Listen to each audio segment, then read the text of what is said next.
Hola, ¿qué tal? ¿Cómo les va? Bienvenidos. Somos Salud de Todas las Políticas. Seguimos trabajando intensamente, pensando mucho en lo que nos está sucediendo con esta pandemia y como distintas etapas, el impacto inicial, el transcurrirla, la posibilidad de pensar en pospandemia, pero la salud mental es clave en todo lo que nos ha pasado a las personas en este último año.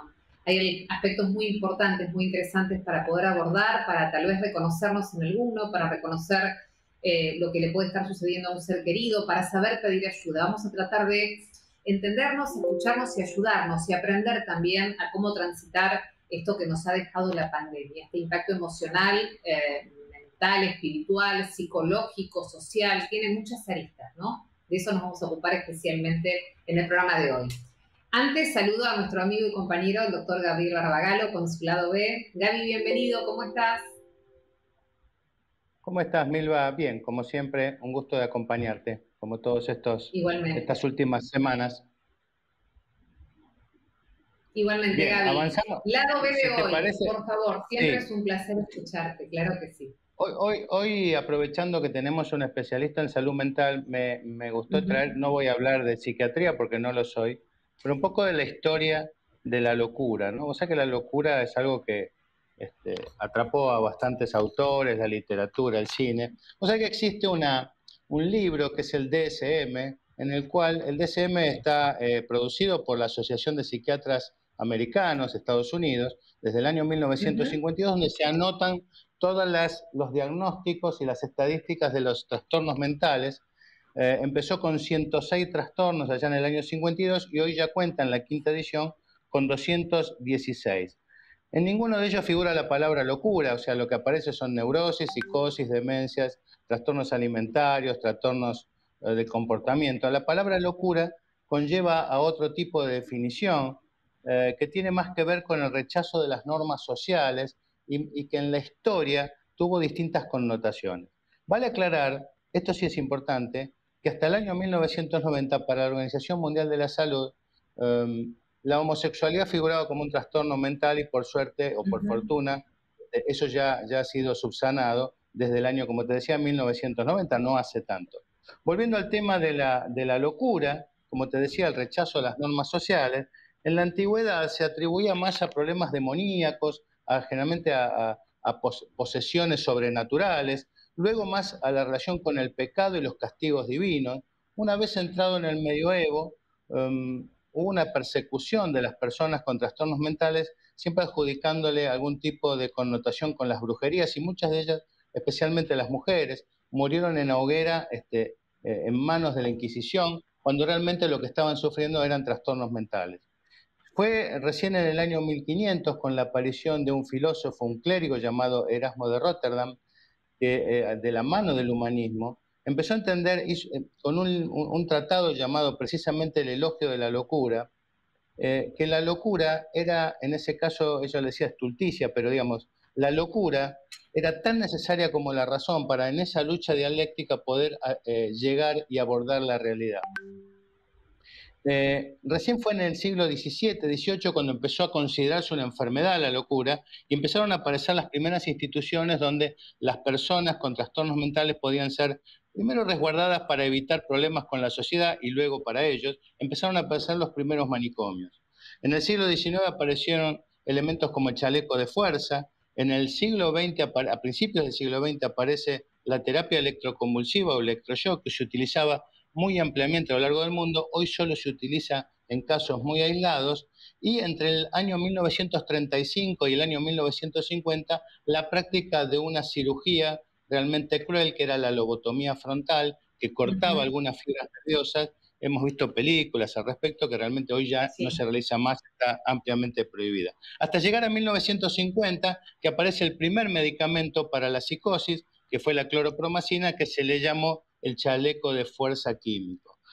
Pero más allá de todo esto, la historia cuenta con infinidad de locos, entre comillas, que eran más genios porque estaban quizás fuera del momento en el cual les tocaba vivir.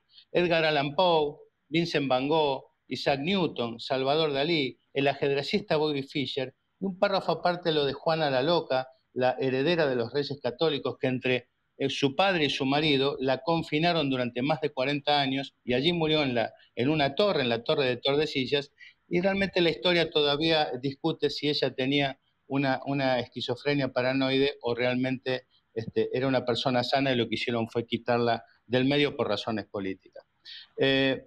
Para terminar, te quiero traer dos casos, si se quiere, paradigmáticos de locuras. Uno de ellos es el de Horacio Quiroga.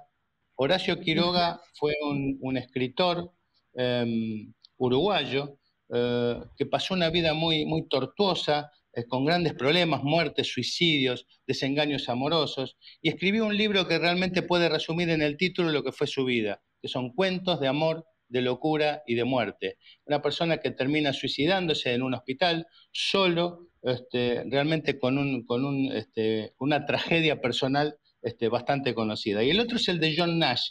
John Nash es un matemático que siendo muy joven descubre o sufre una esquizofrenia paranoide y es una de las pocas personas que en el mundo se consideran que pudieron superar porque racionalizó su enfermedad, lo que le valió para, con el desarrollo de las teorías de los juegos y otras series de demostraciones matemáticas, de ganar el premio Nobel sufriendo ese tipo de esquizofrenia. Por suerte, existen otros tipos de locos, como te decía, tanto la literatura como la música. Generalmente la locura la tomaron como un leitmotiv. Tenemos el loco de Khalil Gibran, que era muy de la época de mi adolescencia, los 7 locos de Roberto Ar, el conjunto de rock Viejas Locas, que lleva su título en honor a las madres de Plaza de Mayo, o la gran metáfora de Joan Manuel Serrat que le dice a nuestros hijos, esos locos bajitos. Por suerte, por fortuna, el mundo todavía también, además de todas las locuras y los trastornos mentales, tiene locos de remates, locos de amor y locos de toda locura que hacen también a la vida un poco más feliz. Te dejo con nuestro invitado, Milva. Nunca falta la poesía en tus columnas del lado B, Gaby. Siempre es un placer escucharte. Gracias por traernos este relato tan real, tan fantástico y tan lindamente loco. Gracias.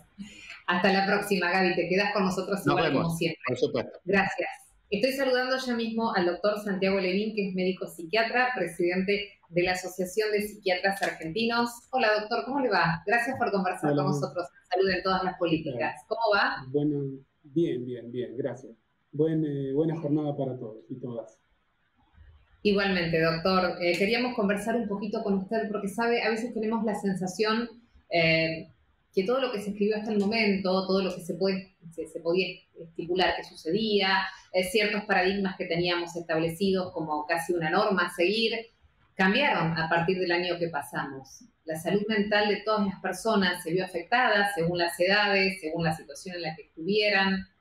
Ustedes como psiquiatras, ¿cómo pueden presentarnos como para empezar a desarrollar este tema, lo que nos pasó en esta pandemia, lo que nos sigue sucediendo todavía?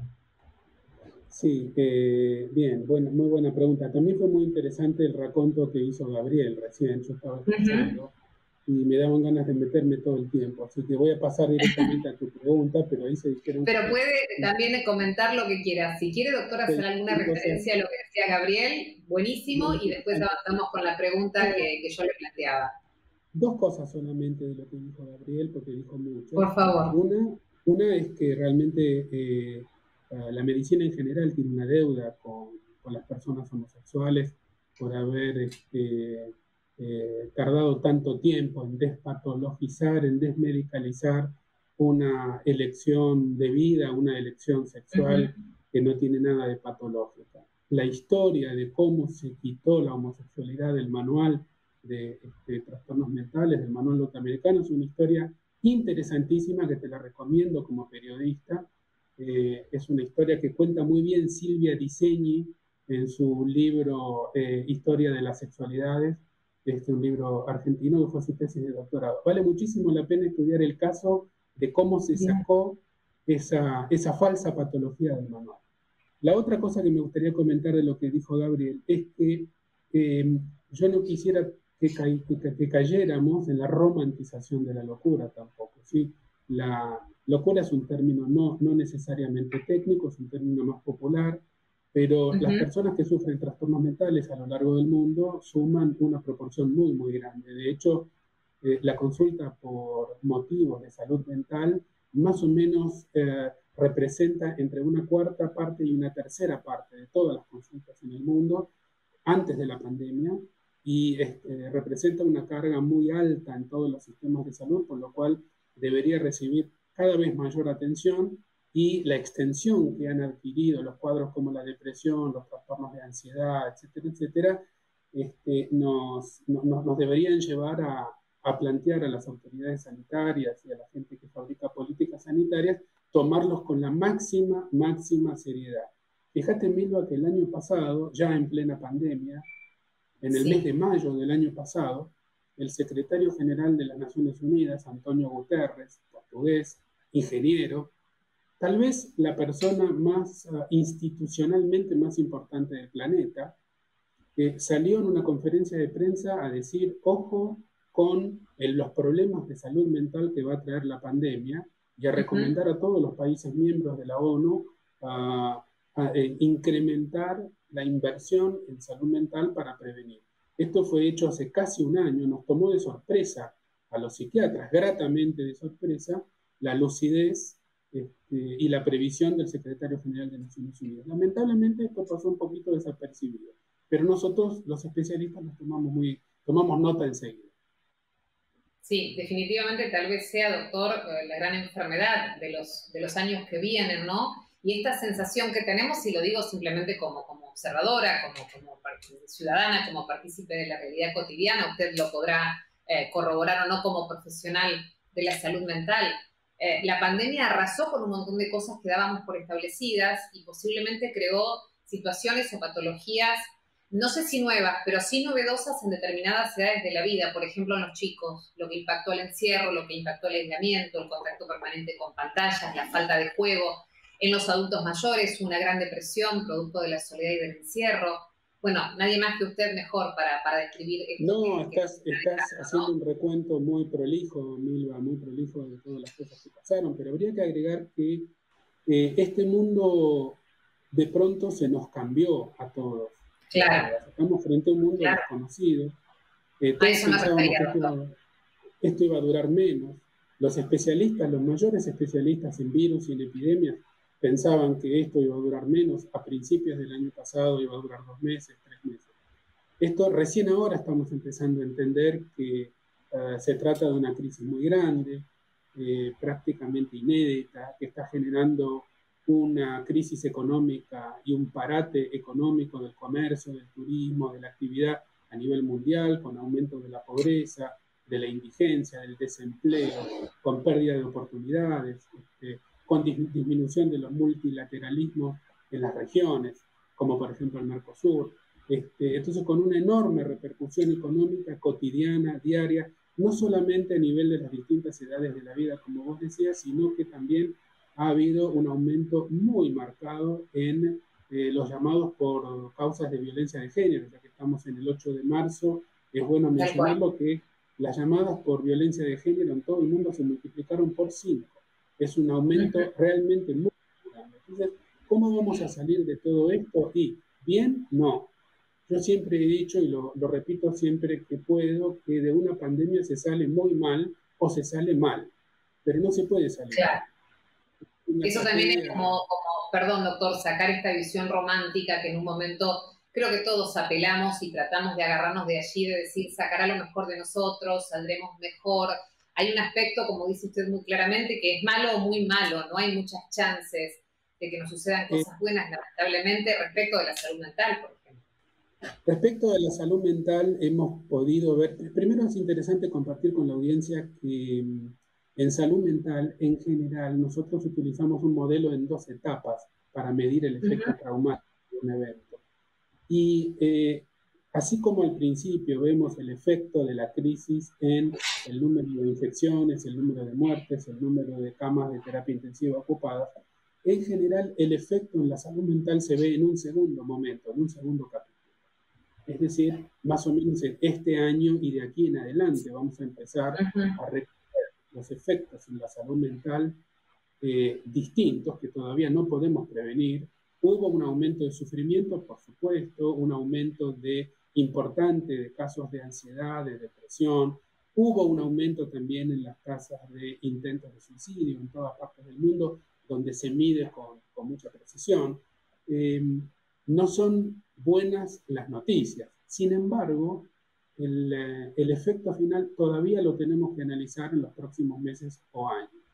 Acá en Argentina tenemos el caso de la fuerte crisis social y económica 2001-2002, en donde la caída, el derrumbe económico, la pérdida de empleos, el fuerte efecto en los adultos jóvenes de no tener una plata para volver a la casa a darle de comer a la familia, produjo, por vía de un estrés agudo, un aumento muy grande de las tasas de infarto agudo del miocardio. O sea, de infartos del corazón, de ataques al corazón. Es importante recordar que nosotros no somos una mente por un lado y un cuerpo por el otro. Somos una sola cosa y nuestra teoría nos sigue empujando por el camino del dualismo, pero sabemos que somos una sola cosa.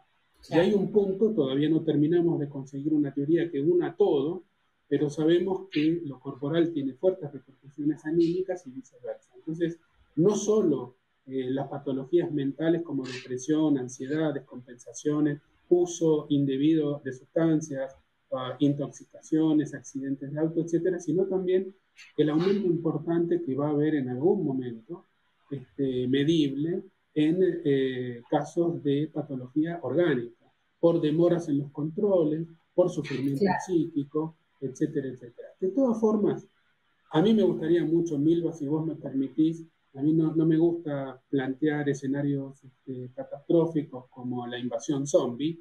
Yo creo que vamos a salir de esto como se ha salido siempre y que es una buena oportunidad para pensar cuáles son las cosas que nos refuerzan como seres humanos en situaciones de crisis. Y una de esas cosas que nos refuerzan como seres humanos es la solidaridad.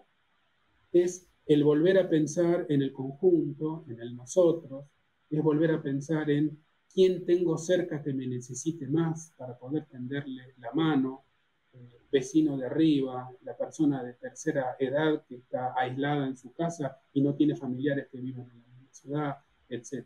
Conversar, cuidarnos, repetir que el cuidado todavía va a durar muchos meses más y el cuidado hace a la salud mental, a la salud física y a la salud social. Nos cuidamos por amor a los demás, no por temor a los demás. Entonces, creo que también tenemos enseñanzas importantes para aprender de esta situación que nos vino a golpear a todos, a sacarnos de una especie de sopor cotidiano donde parecía que nunca podía terminar de pasar ninguna de estas cosas y finalmente pasó. Y nos dimos cuenta que hemos aprendido a vivir sin un montón de cosas que considerábamos indispensables y nos encontramos volviendo prácticamente a la fuente, a lo que era la propia familia de cada uno.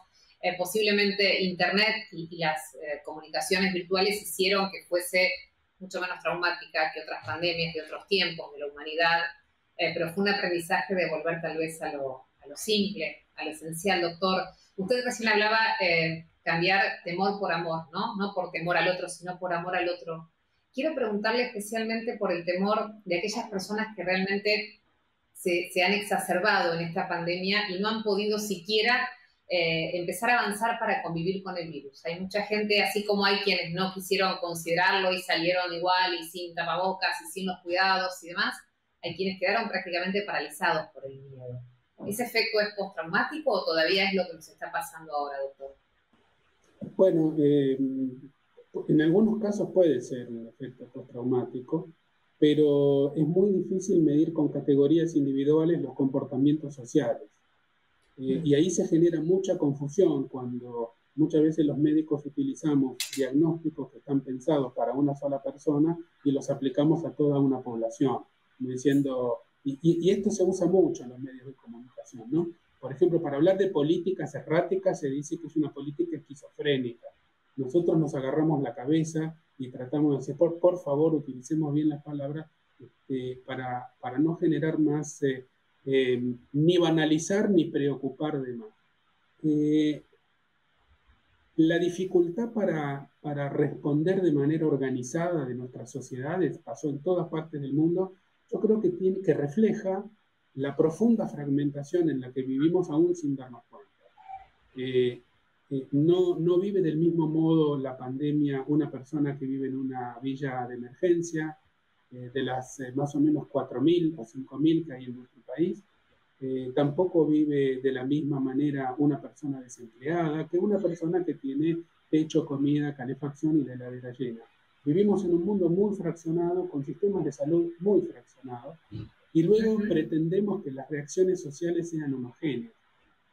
Creo que esta diferencia muy marcada entre unos sectores y otros en aceptar lo que se les informa, tiene por lo menos dos vertientes. Una, esta fragmentación social, que es una de las debilidades más grandes que tiene nuestro sistema de vida, la injusticia, la inequidad. Y otra de las vertientes que tiene esta falta de homogeneidad es la dificultad que hubo desde los estados y también desde los medios de comunicación para poder comunicar la pandemia de una manera coherente.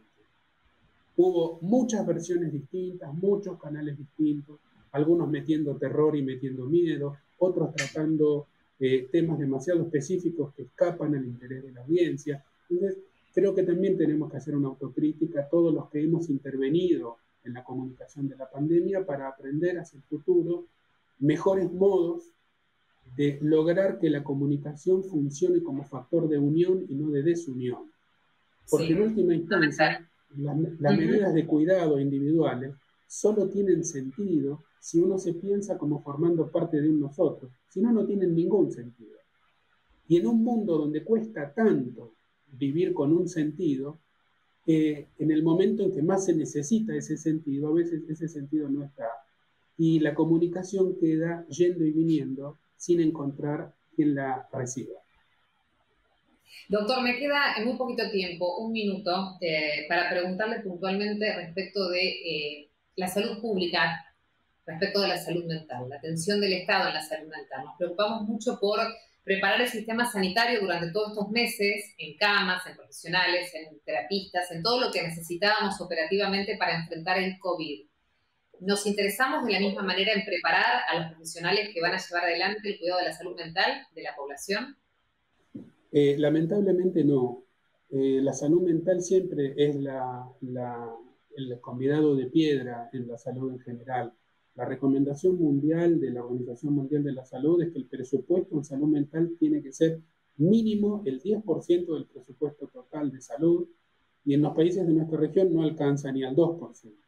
Entonces hay muchísima inversión necesaria, hay salarios muy malos, hay guardias agotadoras. Todo el personal de salud, después de un año de pelear la pandemia, está muy, muy agotado.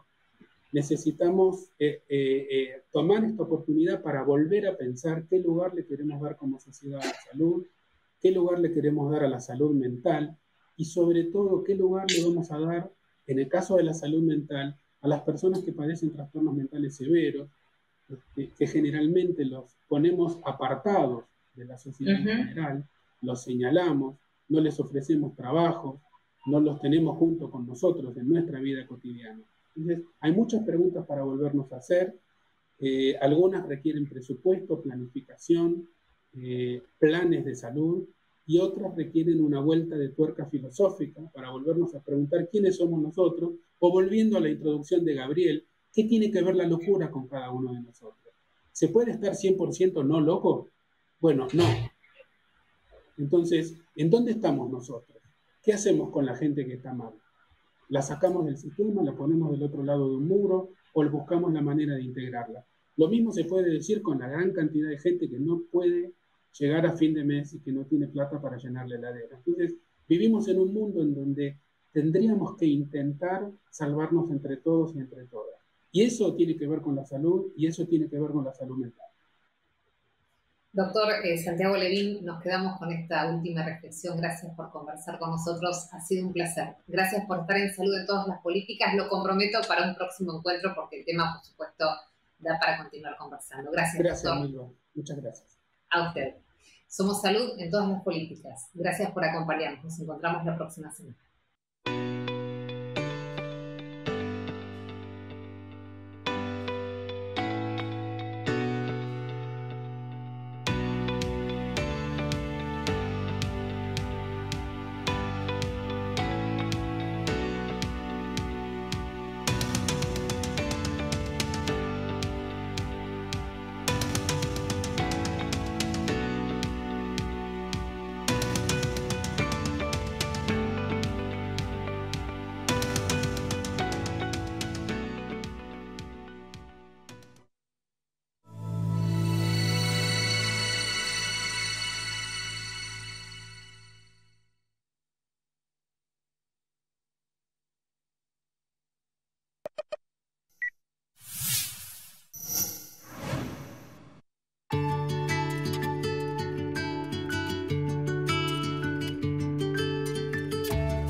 ANDAR, Obra Social de Viajantes Vendedores de la República Argentina. Planes de salud para empleados en relación de dependencia, monotributistas y particulares. Solicita un asesor comercial al 0810-345-0184.